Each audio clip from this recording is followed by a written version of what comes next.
And regarding the camp also, we have told them that this was never a permanent camp, but for a long time that camp has been placed out there, and appropriate steps to change that location, the process has started.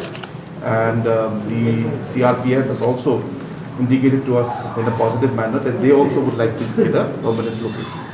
So it's a win-win situation for both sides. So the process has started, and we will be shifting the camp from there after the procedure and process is done. And at the same time, obviously infrastructure also has to be created for the CRPF in the new location wherever they are placed.